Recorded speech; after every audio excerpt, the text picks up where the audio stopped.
Dito tayo sa Damuhan guys, oh. Ikot tayo guys, yan, oh. Di ba kahapon pinakita ko sa inyo? Paikot yan guys. Ayan guys, oh.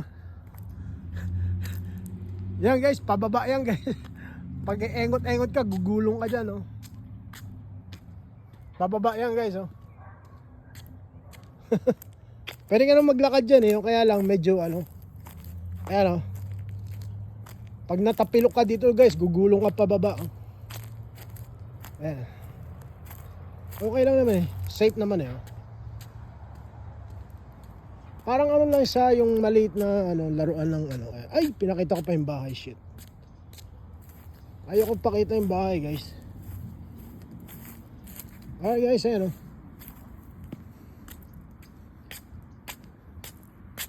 Ayan guys, oh.